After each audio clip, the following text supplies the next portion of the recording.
Bueno, creo que por fin nos pusimos a tiempo con el horario que le hemos tenido un poco descuadrado. Ahora invito a nuestro conferencista internacional invitado, al profesor Fernando Lugo, quien nos acompaña de la Universidad del Valle de México, que es directivo de la Universidad del Valle de México, y nos va a compartir su experiencia personal y unos casos de éxito y ejemplos del quehacer de los directivos académicos, y nos va a hablar sobre las estrategias de formación para satisfacer las necesidades de las empresas, identificar el potencial de los estudiantes y cómo cada vez más tener un directivo cercano a la empresa y un directivo mirando los procesos de formación, empezamos a mirar cómo lo volvemos personas globales. La experiencia y el gran aporte que nos tiene el doctor Fernando Lugo en esta charla no solamente es su experiencia, sino también su cercanía a trabajar todos los procesos de educación con estándares internacionales y con cómo nos acercamos cada vez más en América Latina a que nuestros programas académicos y nuestros estudiantes salgan con competencias comparables a nivel global, y cómo podamos entrar también en las redes de la acreditación. El profesor Lugo es administrador y docente de instituciones educativas por más de 39 años, y como docente, ya no como director administrativo, pues lleva más de 26 años, aportando su conocimiento y sus logros en cómo garantiza cada vez más la institución de educación superior, que al final, cuando entrega el egresado, la misión se cumple. O sea, eso que todos ponemos y lo que hemos venido discutiendo, queremos líderes empresariales, queremos líderes éticos, queremos tomadores de decisión, queremos aquellos que agreguen valor, realmente se den. El profesor Lugo tiene maestría en docencia y administración de educación superior en el Colegio de Estudios de Posgrados de la Ciudad de México.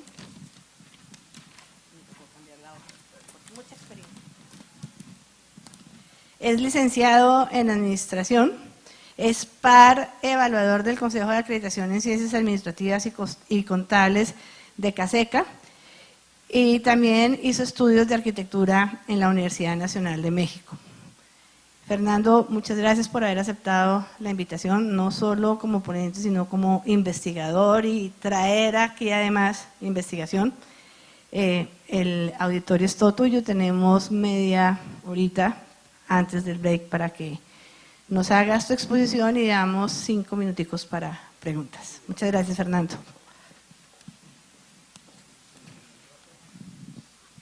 Gracias. Buenas tardes a todos ustedes. Mi nombre es Fernando Lugo, originario de la ciudad de Querétaro, en México.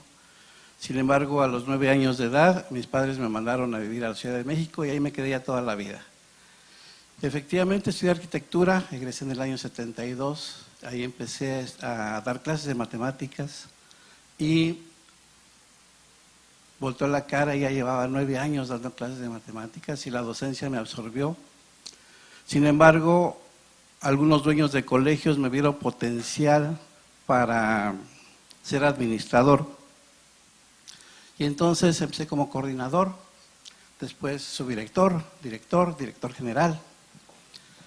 Y entonces me vi en la necesidad también pues, de estudiar administración, obviamente.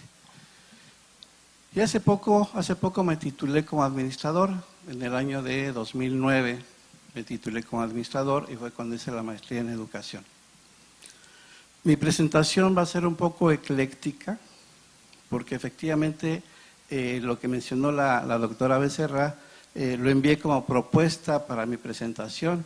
Sin embargo, en el camino me dijo, oye, preséntanos algunas tendencias que hay en México, y entonces pues preparé las tendencias que hay en México, y entonces pues lo voy a dividir en 3 partes prácticamente mi presentación. La primera que hablábamos sobre el factor humano, La mayoría de las pymes, también en México, igual que aquí en Colombia, el 95% de las empresas son pymes, pero la mayoría también son negocios familiares. Entonces, no están destinadas al fracaso, porque inician muy bien, sin embargo, por no tener los perfiles adecuados para su organización, estas se van tendiendo a la quiebra. Y entonces es un área de gran oportunidad para que nosotros como administradores vendamos capacitación para administradores que no son administradores. Y por ahí debemos de detectar ciertos perfiles que vamos a encontrar con nuestros estudiantes. Por ejemplo, en la misma Universidad del Valle de México, donde laboré por muchos años, había un grupo de amigos que solíamos salir a tomar la copa los viernes después de las labores, y así como con otros profesores platicando de investigaciones, también me insertaba con los grupos de administrativos, y se me hizo muy raro una amistad entre un informático, un contador y el cajero de la escuela. ¿Le suena lógico esa amistad? Pues resulta que estaban cometiendo un fraude. ¿Por qué? Porque están los tres elementos. Está el tecnológico, el que registra los ingresos y el que cobra. Y entonces, no es que sea perspicaz o que sea yo un buen administrador, soy observador. Y es uno de los talentos que debe de haber, de tener uno de los como administrador. Y entonces me di a la tarea de secuenciar todas las facturas que se generaban. Y resulta que ahí estaba el truco. Metían una doble factura y la diferencia entre la buena y la mala es que el cero de la buena era una épsilon y la cero de la mala era una O. Y empecé a ver la diferencia entre las facturas y fui detectando el número de facturas. Y entonces pues llamé al cajero, le pregunté por qué la diferencia. Por supuesto se puso nervioso. Por otro lado, llamo al contador, veo los registros contables y por supuesto había diferencias. Y tenían como 6, 8 meses de estar haciendo este trabajo. Entonces, parte de la tarea de nosotros como administradores es, bueno, revisar los cortes de caja, hacer seguimiento del trabajo diario, del día a día del trabajo, y entonces nos damos cuenta de otro tipo de características que deben tener nuestros empleados. Dentro del factor humano, también dentro de la universidad, recibía personal de intendencia que quería ser mejor. Y entonces de intendencia pasaron a fotocopiado, de fotocopiado a almacén algunos. Otro pasó a cajero sustituto, cajero general, y actualmente trabaja para otra universidad como cajero general. Pero un caso que me llama la atención es un auxiliar de servicios escolares que pasa de intendencia a auxiliar de servicios escolares, termina su preparatoria, sigue estudiando, se recibe de contador y actualmente es el director general de servicios escolares de su universidad. Es decir, empezó de intendencia y se le fue viendo el talento para ir colocando nuestras piezas de ajedrez para hacer una buena administración. En estos dos puntos básicamente estaba fundamentada la primera parte de mi presentación. En esta segunda parte, ¿tiene un aparato para cambiar o es de teclazo o cómo es esto?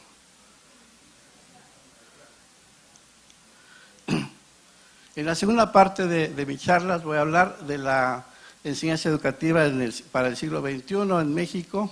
Y el año pasado, aproximadamente hace 9 meses, hubo una reunión de expertos en enseñanza y aprendizaje para el siglo XXI organizado por la Cámara Británica de Comercio en México. en la cual la actualización pedagógica implica la parte del conocimiento didáctico, nuevas técnicas, modelos y teorías sobre el proceso de aprendizaje. Todo en aras de que los niños y jóvenes sean promotores de las mejores prácticas culturales de México y Gran Bretaña en ese momento. Estos expertos del Centro de Investigación y Docencia Económica, que es el CIDE, y la UNAM, expresaron que el exceso de uso de tecnológico y de información genera una mente zapping o multitarea, lo cual no permite desarrollar la atención a habilidad cognitiva o básica y que ello va en contra de la construcción del pensamiento y de la propia personalidad. Esa fue la conclusión, pero aquí mi pregunta sería el promedio de edades de estos docentes que sacaron esta conclusión.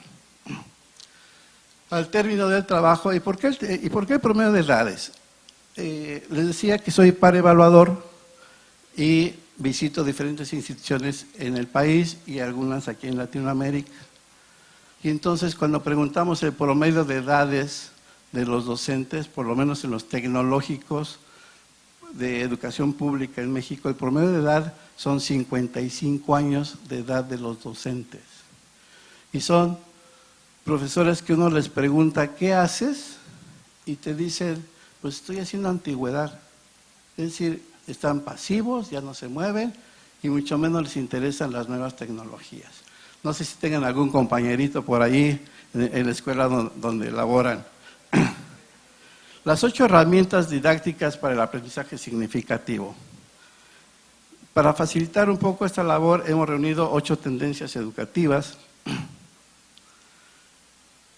Según nuestra opinión son las más destacadas y prometedoras en el momento más actual y además pues daremos una breve explicación de ellas. Y aquí ya se habló del aula invertida. Probablemente la tendencia más extendida en todas estas listas consiste en invertir el flujo tradicional de una clase de la forma que los alumnos hagan su tarea antes de acudir a clase. De esta manera se libera la gran parte del tiempo disponible durante la lección, que puede ser dedicado a actividades más participativas. Como número 2, el aprendizaje basado en problemas. Esta tendencia puede recibir muchos otros nombres como el método del caso, aprendizaje basado en proyectos, entre otros. Sin embargo, todas estas denominaciones hacen referencia al mismo concepto. La esencia de esta tendencia es extender el aprendizaje más allá del marco teórico, de manera que el alumno se enfrente a casos y proyectos similares a los que se encontrará en el mundo laboral. El deeper learning. Esta tendencia no tiene una traducción clara en nuestro idioma, pero sus principios son aplicados por cada vez más educadores. Es un enfoque integral que consiste en facilitar un proceso de aprendizaje que ayuda a los estudiantes a adquirir determinadas competencias que son consideradas de vital importancia para el desarrollo de su vida futura. Entre ellas se encuentra el desarrollo del pensamiento crítico, las capacidades comunicativas y colaborativas, y esa tendencia se asemeja al aprendizaje basado en proyectos en el sentido de ambos se basan en el aspecto práctico del aprendizaje. Como número 4, hace un rato a uno de los maestros, una de sus preguntas decía de aprender jugando.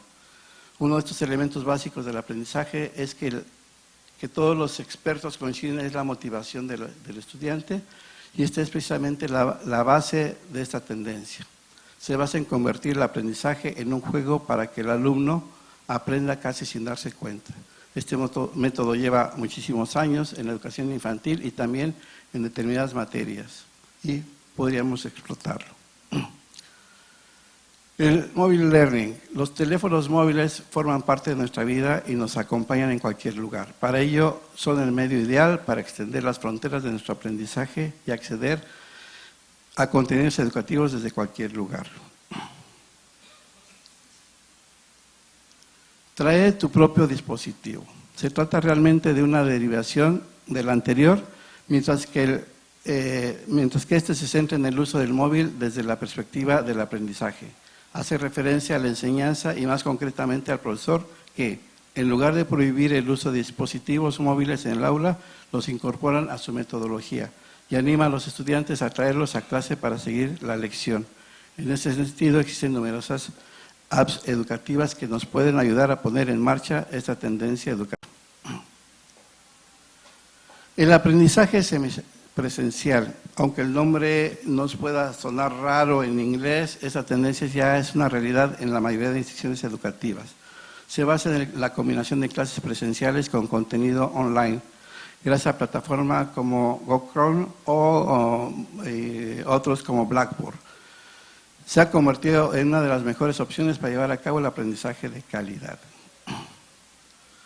Finalmente, la número 8 son las MOOCs, curso en línea masivo y abierto. Las universidades más prestigiosas del mundo están popularizando en los últimos años los MOOCs.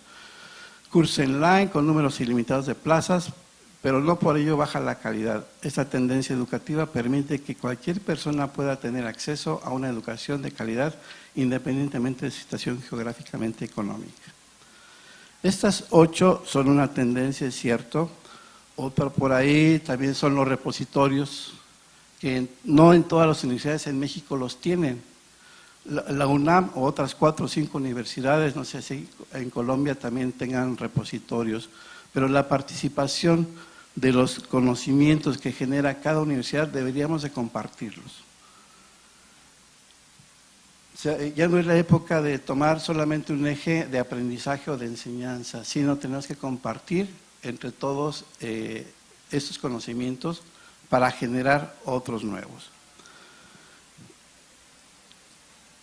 Después de esas 8 tendencias viene también la responsabilidad social en la educación.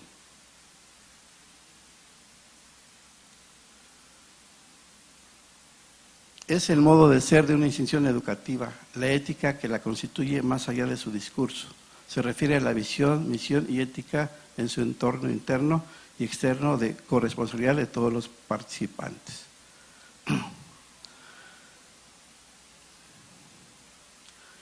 En este sentido, se pueden visualizar 3 planos en los estudiantes, en los trabajadores, tanto el personal académico y no académico, y en el entorno social, ambiental, cultural, político y económico. Hace un rato en el panel que presentaron aquí, justamente cuando hablaron de las 7, con 7 últimas palabras, se manejó la ética, entre otras cosas, y tomar decisiones que impliquen su cumplimiento académico social.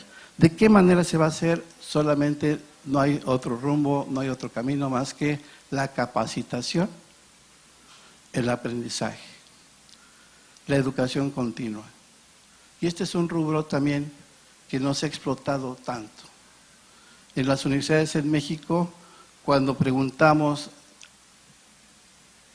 cuántos ingresos tienen de educación continua, en algunos en relación a sus ingresos propios o sus ingresos generales, por educación continua hay universidades que sí lo explotan bien y algunos alcanzan hasta un 25% comparado a sus ingresos y otros no más del 2%. Entonces, esta parte de la educación continua también falta por explotar en México y en muchas instituciones. Si hablamos también de seguridad, y para mí es importante hablar de seguridad en este foro, porque en México tenemos 8 años de vivir incertidumbres en ciertas partes del país. Me da mucho gusto llegar a una Colombia diferente a la que conocí hace 5 años en Ibagué, en donde tuve que ir de Bogotá a Ibagué por carretera y me encontré pues que había patrullaje militar. Hoy encuentro una Colombia totalmente diferente. En mi país no lo es tanto. En Reynosa, Tamaulipas, una universidad privada tuvo que cerrar sus puertas porque estaban ya pidiendo derecho de piso. En Sinaloa se ve que admiran al Chapo y que para ellos es un héroe, y en el resto del país pues es un delincuente. Pero también me he encontrado con estudiantes que dicen, prefiero vivir 5 años como rey que toda una vida como buey. Qué triste escuchar estas palabras de estudiantes. Y lo comparto con ustedes porque finalmente cuando llego a Colombia me siento como en casa y me siento con amigos. En el vuelo de Bogotá a Neiva venía el maestro Francisco sentado junto a mí, empezamos a platicar y comentábamos que Cubillos, Francisco Cubillos, y comentábamos que en nuestra generación nos tocaron muchos cambios tecnológicos y algunos los hemos asumido. Cuando estudié arquitectura me compré mi regleta de cálculo para hacer mis cálculos en los planos y a los 6 meses salió la primera calculadora Texas Instrument y entonces pues aquella reglilla que compré para hacer mis cálculos pues ya valió y entonces pues tuve que empezarme a actualizar. Y así actualmente, igual pues hace algunos años, me quedé sin secretaria y tuve que entrar a la computadora, por supuesto, a manejar Excel, a manejar PowerPoint, a manejar Word. Y entonces cada año pues nos hemos ido actualizando. Pero no todos somos así.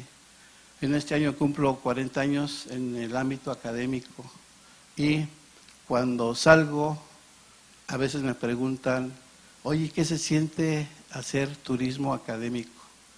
Y les digo, no hago turismo académico, hago agricultura académica, porque cuando salgo trato de sembrar y dejar un pedacito de Fernando Lugo con cada uno de ustedes. Para finalizar, quiero agradecer el que me hayan invitado. Tenía 5 años de no venir a su país y que Dios los bendiga, gracias, y si hay preguntas, con mucho gusto platicaremos de ellas. Gracias.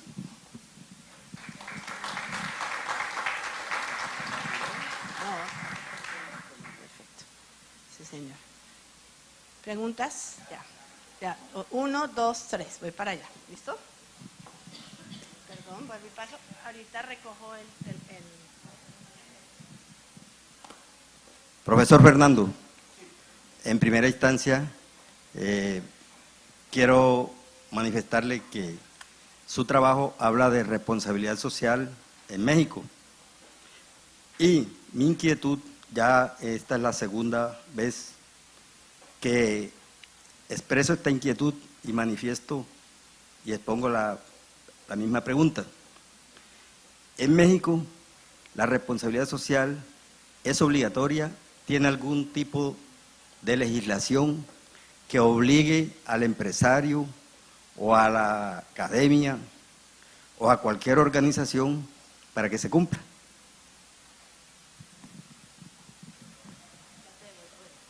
Voy a coger... ¿Quédate con este? Yo ya tomo uno de acá. Sí la hay y no en todos los rubros. Por ejemplo, en las empresas mineras, hace poco fue multada una empresa minera en Sonora por derramar líquidos. Entonces sí hay legislación al respecto. No en todos los rubros, pero sí hay. Y se está creando esa conciencia. Ahora mismo hablaba de responsabilidad social en la educación. Y entonces el fomentar la ética con nuestros estudiantes, con nuestra familia. Ayer mismo se hablaba aquí de la responsabilidad de la familia con respecto a los valores. Y resulta que hay un gran porcentaje de hijos de padres divorciados. Y entonces aquí también ves, bueno, ¿quién va a educar? ¿A quién va a educar a los hijos? ¿O con qué valores los van a educar? Entonces, sí es de la familia, no es de la universidad, pero sí hay que reforzarlo por parte de las instituciones educativas. Antes nos decían, oye, ¿qué tiene que ver el padre de familia aquí en la universidad? Pues que venga y se entere cómo están sus hijos estudiando. Entonces estamos provocando que haya visitas de los padres de familia a la universidad para que empiecen a convivir y ir reforzando poco a poco esta parte de valores. Y respecto a tu pregunta, sí hay legislación, no en todos los rubros, pero sí la hay. Sí, doctora. Gracias, profesor Lugo. Una pregunta, de pronto usted nos pueda compartir cuál ha sido la estrategia para lograr materializar dentro del currículo y aterrizar al aula esas 8 herramientas didácticas para el aprendizaje significativo, es decir, esas 8 estrategias ya se han desarrollado en la universidad donde usted está, ¿cómo lo han hecho? ¿Cómo ha sido esa experiencia? Bien, este fue un estudio que se hizo hace aproximadamente 10 meses y cómo lo estamos manejando ahora desde la parte del consejo acreditador donde laboro. Es a través de nuestro instrumento hacemos preguntas para ver si tienen estos elementos que cumplan y mejoren con ellos su educación. Es a través de un instrumento.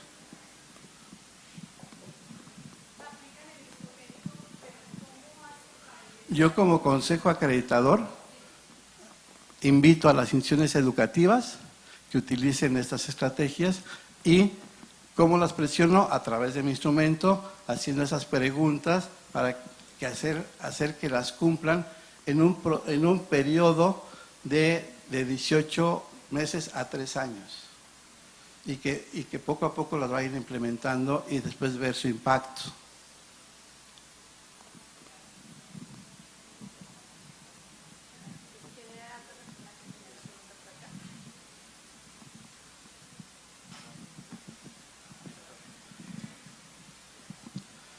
También comentaba, no recuerdo con quién, que del TEC de Monterrey están cambiando mobiliario. Ya no es las bancas tradicionales, sino ponen espacios como estos o salas para que lleguen los estudiantes y ahí hagan sus investigaciones, se sienten a platicar con su docente. Entonces, también el concepto del salón de 6x6, para que quepan 50, ya cambió completamente, ¿no? El uso de pizarrones electrónicos, una mala inversión para muchas instituciones también, porque había docentes que no les gustaba usar el pizarrón electrónico. Entonces también ha habido muchos cambios al respecto. Doctor Lugo, yo te hago una pregunta en el mismo sentido de la profesora.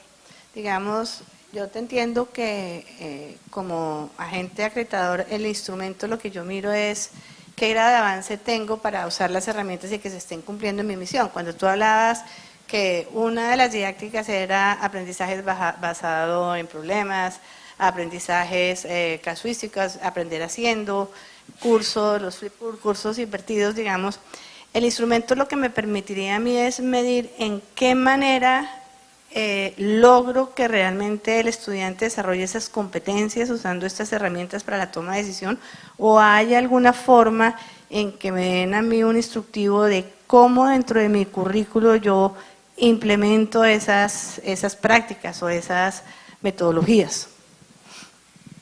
Son en ambas vías. Una es cómo vamos a insertar en mi mapa curricular alguna asignatura que me lleve. Y la otra, ¿qué impacto tendría con el estudiante? Y esa que me lleve, ¿cómo la miro? O sea, ¿cómo la evalúo? ¿Cómo miro el avance? Digamos, yo quiero mirar, digamos, estoy diciendo que yo estoy enseñando a tomar decisiones y que sepa analizar el entorno cultural. Entonces, digamos, yo tengo una parte teórica de conocimientos, les puedo dar la geopolítica, la parte cultural, pero ¿cómo mido esa competencia de mi estudiante, donde yo miro que realmente con qué tipo de herramientas o qué tipo de pregunta o qué tipo de caso debería yo hacer para garantizar que él lee el entorno y realmente tiene esa capacidad de decirme, mire, las múltiples soluciones van por acá? Se me ocurre ahorita el portafolio de evidencias. Se me ocurre, ¿no? Pero sí debería de haber alguna metodología que nos lleve a sacar este tipo de conclusiones. O sea, son las evidencias, Sí, es el cómo, o sea, es el material que usa el profesor, es el análisis de pronto que yo hago de la evaluación que yo estoy haciendo, si es objetiva, si me mide o no me mide algo. O sea, tú usas herramientas también, digámoslo, estadísticas o numéricas que me permitan medir si voy bien o no. Por ejemplo, yo hago me quiero acreditar y hago mi documento. Y cuando tú vas y me visitas, resulta que el texto dice una cosa y muy bonito, pero cuando miras a mis profesores, cuando hablas con mis estudiantes, Tienes pues que mostrar las evidencias. no, por ejemplo, ¿cómo hace uno para construir esas evidencias, ese portafolio, esa bitácora? Como escuelas de negocios, o sea, como decana, ¿cómo me voy armando de esas herramientas? Wow. Me invitas el próximo año a Escolfa y te lo traigo de tarea. Mira, algo que hemos descubierto ahora es un nuevo técnico que se debe desarrollar, que es el diseñador de material didáctico. Entonces, por ahí están surgiendo y de una escuela a otra se la están pirateando al diseñador instruccional. Y entonces, bueno, es parte de las novedades que van surgiendo y son cambios tan dinámicos que a veces nos vemos rebasados en ello. No, claro, qué pena hacer como así incisiva, pero es que ya nos diste la respuesta. Lo que pasa es que es distinto nuestro español a las palabras, digamos, tuyas, y para nosotros ya nos queda muy clara con tus respuestas. O sea, una cosa es, tú tienes que tener una evidencia, y la evidencia es, listo, en cada comité curricular, en cada evaluación que nosotros hagamos, tenemos que garantizar que el estudiante sí aprendió. ¿Y cómo lo voy a hacer? Aplico mi instrumento y ya mi instrumento tiene unas preguntas o una serie de medidas que me dice, tiene competencia analítica, digamos, una prueba del Estado, uno dice la Saber Pro. Sí, una serie de indicadores. Exacto. Pero lo que sí es claro es lo que tú nos acabas de decir, o sea, yo solamente a través de usar problemas reales, que solucionen problemas, que usen la tecnología, que construyan y solucionen un problema, que sean capaces de coger algo y transformarlo, es lo que a mí realmente me permite que él rompa paradigmas y vaya al desarrollo de sus competencias. Y eso implica que nosotros como docentes también cambiemos lo que hacemos en el aula, que era un poco la discusión que teníamos esta mañana, que era, ¿estamos preparados o no? Y solamente 2 decanos tuvieron pues la capacidad de decir, estamos en pañales, estamos aprendiendo, estamos apenas pensando en el cómo, porque es romper lo que tú dices ahí, es romper un paradigma, y para nosotros implica salirnos de la zona de confort y salirnos de la educación convencional, o como lo mencionaban en un panel anterior, estamos acostumbrados a enseñar como aprendimos y a enseñar a partir de transmitir conocimiento. Y lo que tú nos estás planteando y lo que nos han planteado es, el conocimiento está ahí. Lo que usted tiene es herramientas, sépalas usar, sepa mirar qué es lo que requiere, aplíquelas y entienda qué es lo que usted busca pues, enseñar. Entonces digamos que es muy interesante, porque cuando tú nos dices, dentro de las 8 características, y nos hablas de una 9ª, que no es tan fácil de cuantificar y de medir, que es la misma pregunta del profesor, ¿sí? La responsabilidad social, la ética, y cuando tú dices responsabilidad social en México, yo creo que hoy es en el mundo entero. No estaríamos como estamos si realmente hubiésemos formado y nos hubiesen formado para la ética.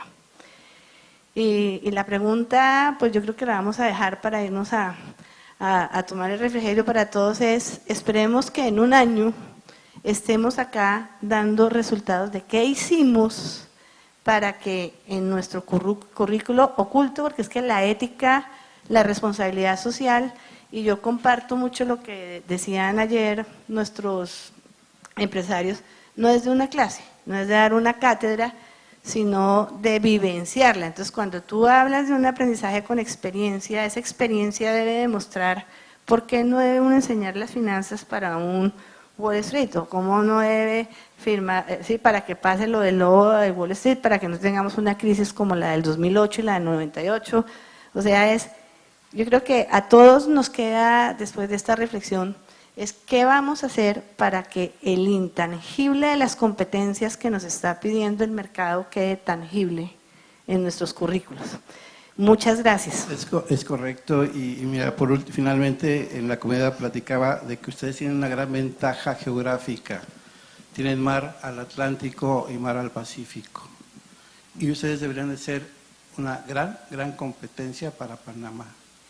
Hay un concepto que se llama Puerto Seco, que es una plataforma donde llegan los contenedores y de ahí se distribuyen al país o se pueden distribuir al otro lado del país, del mar, para ser competitivos con Panamá. Entonces, bueno, pues hay una ideas que surgen y algo que yo lo veo desde fuera. ¿Por qué? Porque me desfronterizo. O sea, trato de viajar. Por ejemplo, Paraguay me sorprendió muchísimo que una gran economía es a través de su río. Entonces, hace una transportación tremendísima de muchas toneladas a través del río y los ingresos que tienen por ese concepto son altísimos. Entonces, es algo que tampoco en México nuestros ríos, nuestro sistema pluvial no ha sido explotado. Entonces, bueno, pues hay muchas cosas por hacer. Entonces, ¿cómo despertamos esa creatividad e innovación que decía la doctora Hilda? Creo que estamos con muchas preguntas y un reto grande. Muchísimas gracias, doctor Lugo. Gracias a ustedes, que Dios los bendiga. Nos vemos después del refrigerio acá. Media horita.